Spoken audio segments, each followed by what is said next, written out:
मैं मुकेश सर स्वागत करता हूं आप सबका आज के इस वर्ल्ड हिस्ट्री विश्व इतिहास के इस अंतिम चैप्टर में। यानी लगभग जिस टॉपिक को हमने 2 से 2.5 महीना पहले प्रारंभ किया था, वर्ल्ड हिस्ट्री अर्थात भौगोलिक खोज से जिसकी शुरुआत हुई थी और सेकेंड वर्ल्ड वॉर तक सभी वीडियो हमने कंटिन्यू बनाए और आज मेरे हिसाब से यह अंतिम टॉपिक होगा। द्वितीय विश्व युद्ध के बाद में राष्ट्र संघ का निर्माण या संयुक्त राष्ट्र संघ का उदय और उसके बाद में एक शीत युद्ध बच जाएगा।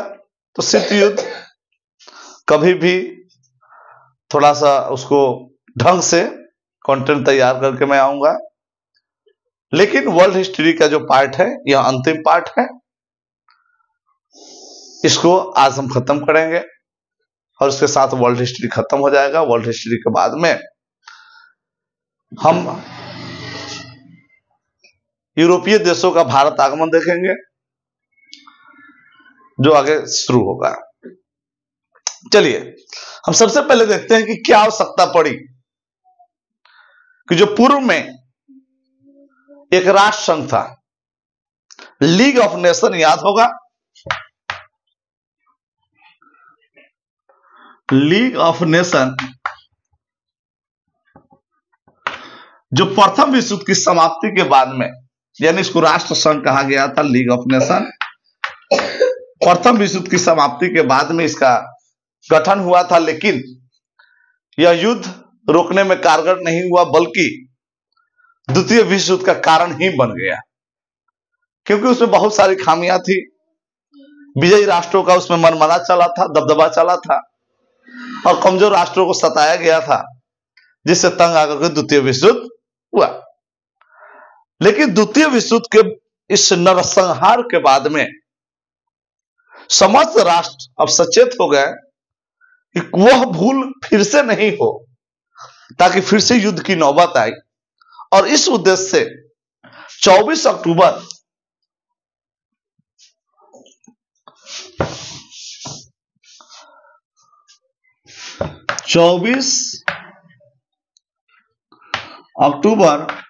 1945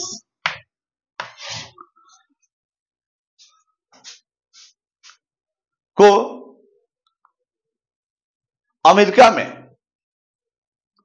सैन फ्रांसिस्को जगह है, सैन फ्रांसिस्को अमेरिका का यह है, उस समय प्रमुख शहर हुआ करता था। प्रथम विश्व युद्ध की समाप्ति के बाद में 24 अक्टूबर 1945 को विजित राष्ट्रों के राष्ट्राध्यक्ष, जिसमें सम्मिलित 50 को होना था, लेकिन उस समय लगभग 40 देश उपस्थित थे और 40 देशों की उपस्थिति में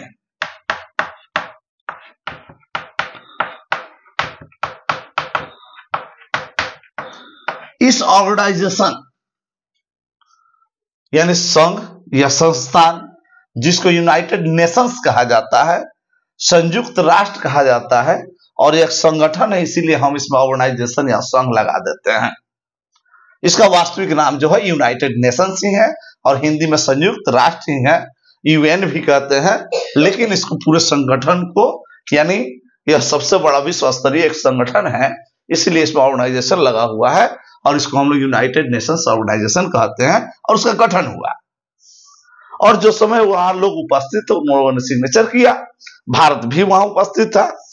और अगले दिन यानी 25 एवं 26 अक्टूबर को तक लगभग 50 राष्ट्रों ने इस पर हस्ताक्षर किए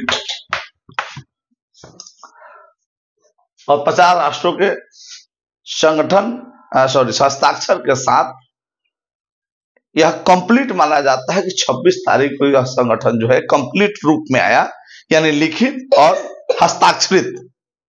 उसके पहले एक प्रोफार्मा था जो 24 अक्टूबर को तैयार हुआ था। इस कारण क्या था? तो द्वितीय विश्व युद्ध की समाप्ति के बाद फिर से भविष्य में ऐसी परिस्थितियां नहीं हो कि जो विश्व युद्ध का रूप ले सके, यानी भावी शांति के लिए इस संगठन की स्थापना की गई। और बड़ा अच्छा संयोग रहा कि लगभग यानी 80 बरस बीत गए और वह उसमें कायम है। हालांकि संगठन के बाद भी शीत युद्ध हुए हैं, देशों का बंटवारा हुआ है, लेकिन वह भयावह स्थिति आने की नौबत नहीं। और आज के डेट में वर्तमान परिप्रेक्ष्य में देखें तो लगभग 193 देश इसके सदस्य हैं। वर्तमान में 193 कंट्री इसके देश सदस्य हैं। और सबसे जो अंतिम सदस्य है वह है दक्षिणी सूडान। दक्षिणी सूडान जो 11 जुलाई दक्षिणी सूडान जो 11 जुलाई 2011 को शामिल हुआ है।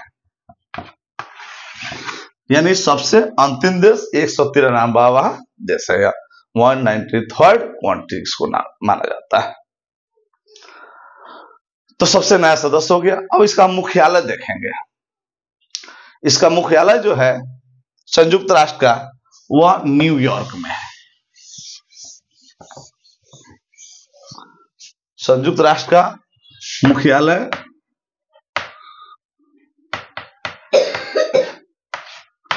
न्यूयॉर्क यानी यूएसए अमेरिका में है। क्योंकि द्वितीय विश्व युद्ध के बाद में सबसे शक्तिशाली राष्ट्र अमेरिका और रूस बन करके उभरा था, तो निश्चित है किसी चीज की अगुवाई वही करेगा। प्रथम विश्व युद्ध के समय भी अगुवाई अमेरिका किया था, लेकिन अमेरिका उस पर हस्ताक्षर नहीं किया था। कुछ बातें नहीं बनी थी, कुछ बातें नहीं बन पाई थी। तो ये अमेरिका में चलने वाली संस्था है। इसकी मुख्य भाषा हम जरा देखेंगे। इसकी जो मुख्य भाषा है, 6 भाषाओं को वहां मान्यता दी गई है। और 6 भाषाएं कौन कौन से हैं? तो अरबी,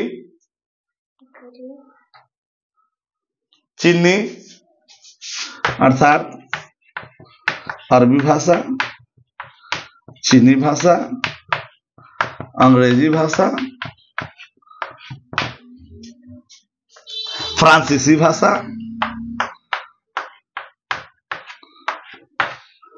अरबी, चीनी, अंग्रेजी, फ्रांसीसी, रूसी और अरबी, चीनी, अंग्रेजी, रूसी, स्पेनी। अरबी, चीनी, अंग्रेजी, फ्रांसीसी, रूसी और स्पेनी, यानी 6 भाषाओं को यहां मान्यता दी गई है।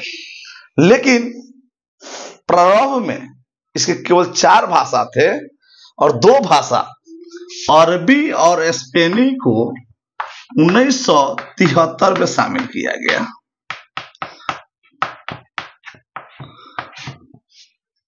उन्नीस में इन 2 भाषाओं को शामिल किया गया।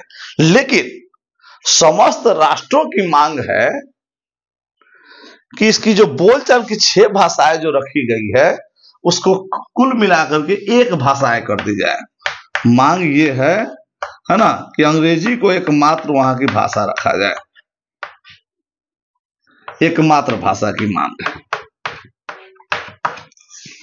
क्योंकि इंग्लिश जो है आज के डेट में इंटरनेशनल लैंग्वेज बन चुका है और सभी देशों में लगभग बोले जाते।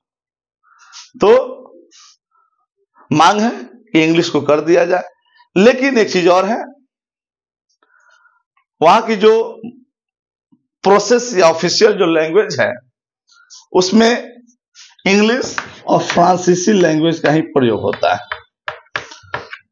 यानी जो भी कार्य होते हैं वो इंग्लिश और फ्रांसीसी में होते हैं, बाकी सभी भाषाओं में कार्य नहीं होते। बाकी भाषाओं में आपके वक्तव्य देने के लिए आप स्वतंत्र है। यानी आपके अगर राष्ट्राध्यक्ष जाते हैं तो उन भाषाओं में, यानी उनकी जो भाषा है 6 भाषा में से किसी एक भाषा में अपना वक्तव्य दे सकते हैं। और सबसे बड़ी खुशी की बात यह है कि अमेरिका में होने के बावजूद अमेरिकन इंग्लिश का यूज नहीं होकर के ब्रिटिश इंग्लिश का उपयोग होता है। यह सबसे बड़ी बात है, क्योंकि हमारे यहां जो भाषा बोली जाती है वह ब्रिटिश इंग्लिश है, न कि अमेरिकन इंग्लिश। तो जब 1973 में अरबी और स्पेनी भाषा को शामिल किया, उस समय एक विवाद जोर पकड़ा कि भारत ने कहा कि हम भी आपके शुरू से सदस्य हैं, तो क्यों नहीं हिंदी को भी उसका एक ऑफिशियल लैंग्वेज बनाया जाए। उसका एक जो संयुक्त राष्ट्र की 6 भाषाएं हैं उसमें 7वीं भाषा के रूप में हिंदी को शामिल किया जाए। हिंदी की मांग उस समय से चल रही है, और ऐसा इसलिए प्रबल दावेदारी है भारत की कि 1977 में अटल बिहारी वाजपेयी,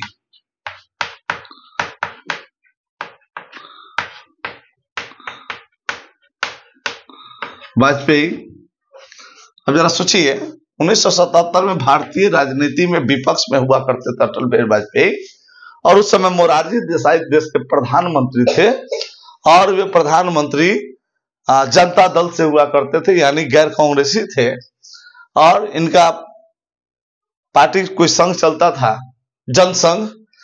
तो मोरारजी देसाई के पास संयुक्त राष्ट्र में व्याख्यान देने के लिए कोई नहीं था, इसलिए उन्होंने विपक्ष की तरफ से अटल बिहारी वाजपेयी को चुन करके भेजा था, और वहां उन्होंने हिंदी में अपना वक्तव्य दिया था, यानी हिंदी में अपना भाषण दिया था। तो भारत की तरफ से हिंदी में भाषण देने वाले पहले व्यक्ति अटल बिहारी वाजपेयी थी। और हैरानी की बात यही है कि सरकार किसी और की और भेजा किसी और को गया।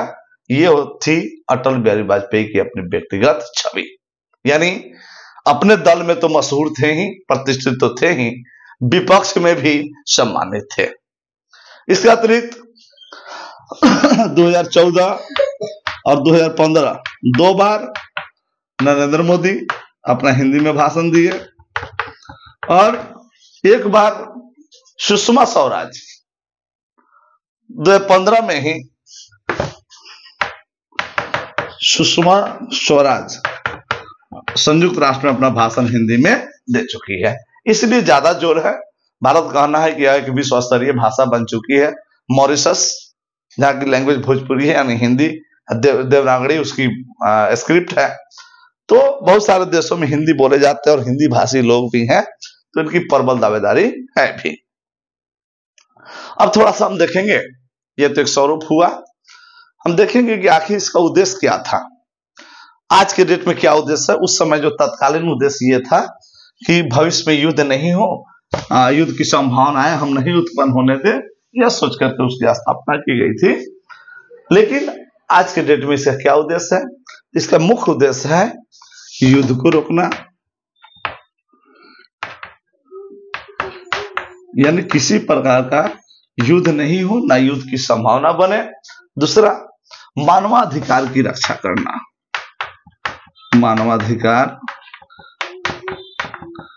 की रक्षा, यानी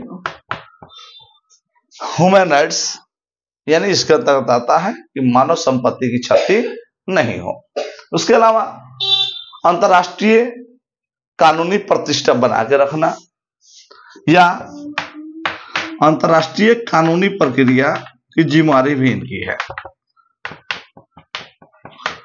अंतर्राष्ट्रीय कानूनी प्रक्रिया, यह जिम्मेदारी भी संयुक्त राष्ट्र की बनती है कि विश्व स्तरीय किसी तरह का लॉ एंड ऑर्डर से संबंधित मैटर हो तो उसकी जिम्मेदारी संयुक्त राष्ट्र ले। इसके अलावा सामाजिक एवं आर्थिक, यानी बिंदुओं पर, विचारों पर, प्रक्रियाओं पर, स्थिति पर, यानी आर्थिक एवं सामाजिक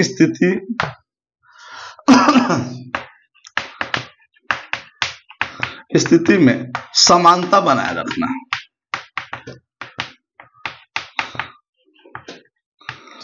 यानी अब कोई बहुत ज्यादा अमीर हो, कोई बहुत ज्यादा गरीब हो, देश खाली गरीब को या वह देश खाली अमीर को तवज्जो दे, तो ये स्थिति ठीक नहीं रहेगी देश के लिए, पूरे विश्व के लिए। तो संयुक्त राष्ट्र का यह कर्तव्य बनता है कि आर्थिक और सामाजिक जो स्थिति है उसमें समानता बनाने का प्रयास करें। इसके अलावा मानव के जीवन स्तर में सुधार हो,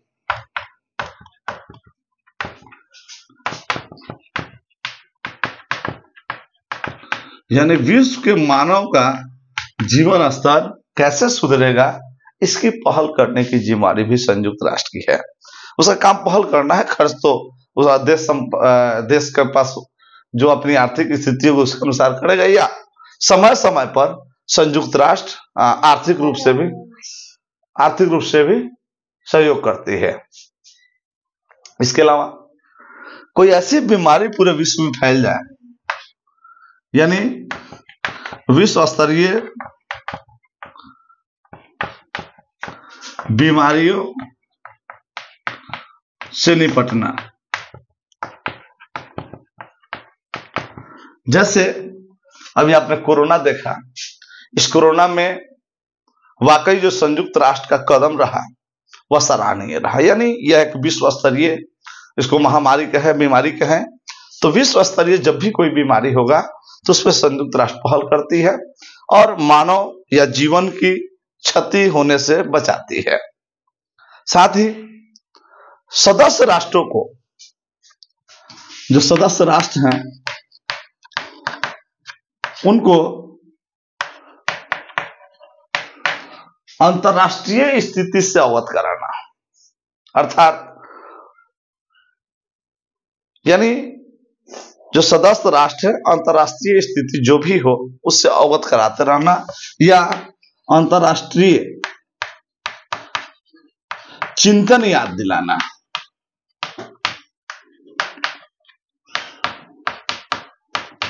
चिंतन याद दिलाना और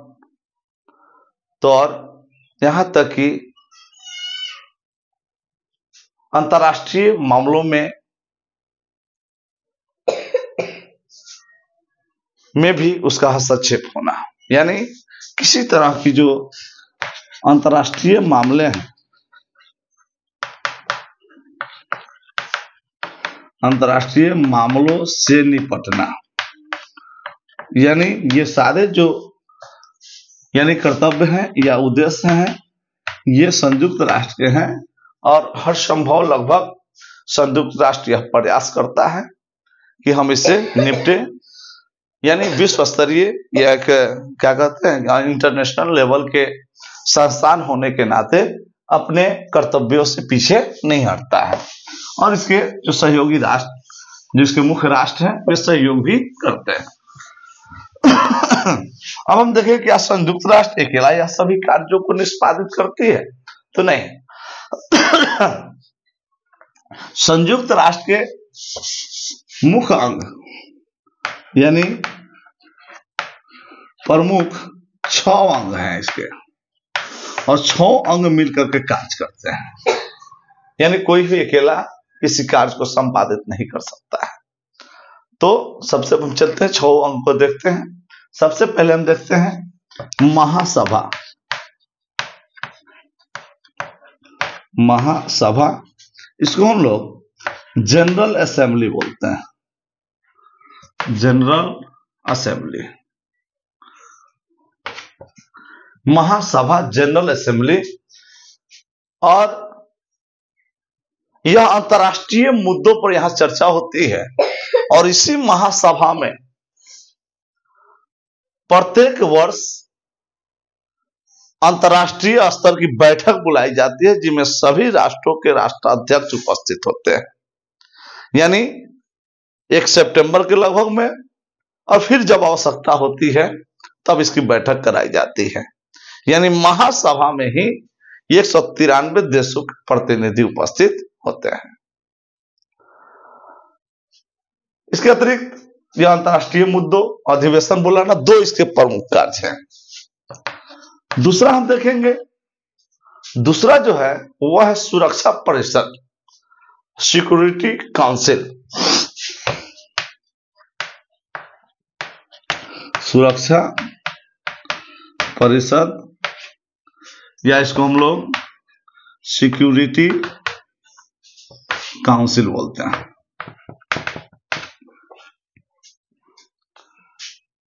यह संयुक्त राष्ट्र का सबसे मजबूत संस्थान है, सबसे मजबूत अंग है। और इसका प्रमुख कार्य क्या है? तो अंतर्राष्ट्रीय शांति और सुरक्षा प्रमुख कार्य इसके हैं। अंतर्राष्ट्रीय शांति एवं सुरक्षा प्रमुख कार्य इसका है, क्योंकि सभी पावर इसी के पास है। इसे विश्व का सिपाही कहा जाता है।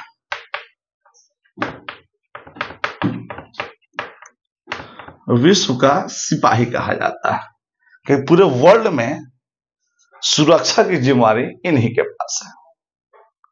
इसमें 5 अस्थायी सदस्य होते हैं,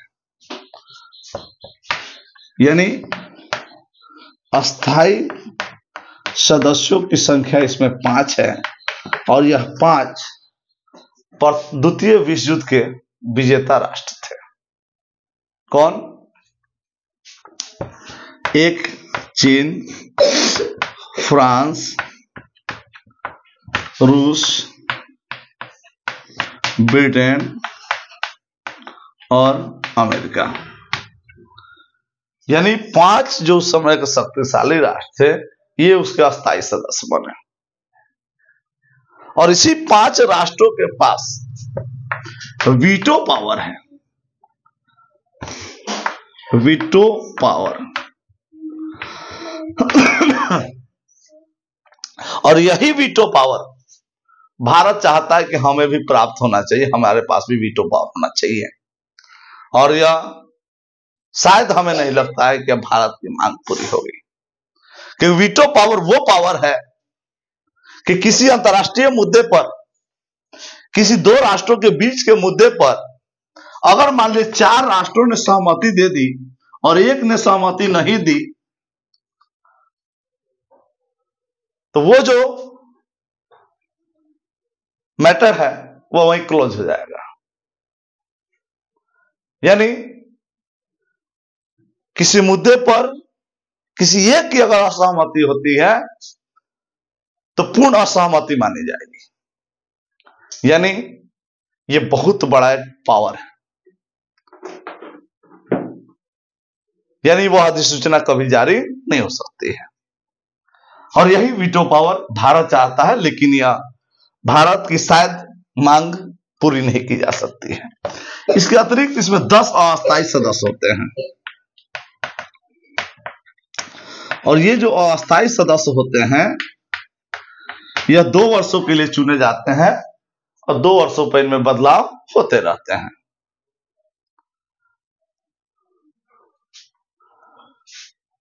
ये दूसरी संस्था है और सबसे मजबूत संस्थान है। तीसरी संस्था है संयुक्त राष्ट्र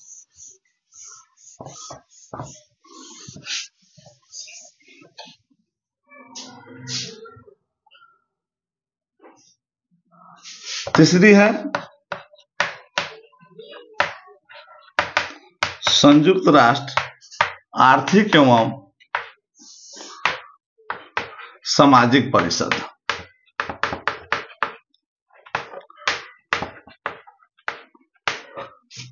United nation economical and social council, economic and social council. इसका काम है विश्व स्तर के आर्थिक और सामाजिक स्थिति पर नियंत्रण बनाए रखना और सहयोग करना। चौथी संस्थान होती है सचिवालय। और ये जो सचिवालय होता है, इसको सेक्रेटेरिएट कहते हैं। सेक्रेटेरिएट, इसी सचिवालय में महासचिव बैठते हैं। महासचिव सचिव। और महासचिव ही, इसको इंग्लिश में सेक्रेटरी जनरल कहते हैं, सेक्रेटरी जनरल बोलते हैं। महासचिव यही बैठते हैं सचिवालय में, और ये सबसे प्रमुख अधिकारी भी होते हैं। साथ ही अभी जो महासचिव हैं वह एंटोनियो गुटेरस है। वर्तमान महासचिव, वर्तमान के एंटोनियो गुटेरस, और ये संयुक्त राष्ट्र के 9वें महासचिव हैं। एंटोनियो गुटेरस यह पुर्तगाल के हैं, ये पुर्तगाल के हैं, अच्छे राजनीतिज्ञ हैं और कूटनीतिज्ञ हैं। और महासचिव होने के लिए कूटनीति जानना, कूटनीतिज्ञ होना एकदम अनिवार्य है। और ये पुर्तगाल के लगभग वहां के प्रधानमंत्री भी रह चुके हैं। ये प्रधानमंत्री लगभग 1995 से 2000 ईस्वी तक ये पुर्तगाल के प्रधानमंत्री भी एंटोनियो गुटेरस रहे हैं। उनकी प्रतिभा को देखते हुए उन्हें महासचिव का पद ऑफर किया गया। तो ये 9वें हैं। तो प्रथम कौन थे? तो जो प्रथम महासचिव थे संयुक्त राष्ट्र के या सचिवालय के प्रथम महासचिव, वे थे ट्रिग्वे लाई, अर्थात मिस्टर ट्रिग्वे लाई, और ये नॉर्वे के थे। मिस्टर ट्रिग्वे लाई, और ये नॉर्वे के रहने वाले थे, जो 1945 में अपना पदभार ग्रहण किया था। तो अब तक इसके पहले बुतरुस घाली, कोफी अन्नान और अन्य लोग भी यहाँ के महासचिव हुए हैं। और ये महासचिव सबसे शक्तिशाली व्यक्ति होता है संयुक्त राष्ट्र का, यानी कोई भी अध्यादेश बिना महासचिव के पारित नहीं हो सकता है, क्योंकि वह वहां का प्रमुख अधिकारी होता है। अब देखेंगे अगली संस्थान जो है 5 नंबर, अंतर्राष्ट्रीय न्यायालय। अंतर्राष्ट्रीय न्यायालय, या इसको इंटरनेशनल कोर्ट बोलते हैं। इंटरनेशनल कोर्ट यह विश्व स्तरीय न्यायालय है। इंटरनेशनल कोर्ट बोला जाता है इसको, बोलचाल की भाषा में आईसी बोलते हैं। और इसका जो मुख्यालय है, हाँ एक चीज और बताना मैं भूल गया, जो सुरक्षा महासभा यानी जो सचिवालय है, और सचिवालय का जो मुख्यालय होता है वह न्यूयॉर्क है। सचिवालय का मुख्यालय न्यूयॉर्क में है। और अंतर्राष्ट्रीय कोर्ट जो है वह द हेग में है, यानी उसको शांति पैलेस या शांति महल, पैलेस ऑफ पीस बोला जाता है। पैलेस ऑफ पीस या द हेग, द हेग में अवस्थित है। और यह द हेग भी कहाँ है? तो अमेरिका में है, अर्थात यूएसए में है। जितने भी अंतर्राष्ट्रीय मुद्दे होते हैं वही सुलझाया जाता है, यानी शांति महल में है ना, जो अमेरिका में है।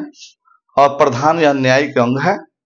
और अंतर्राष्ट्रीय न्याय का अस्थायी न्यायालय कहा जाता है, यानी अंतर्राष्ट्रीय न्याय का अस्थायी न्यायालय।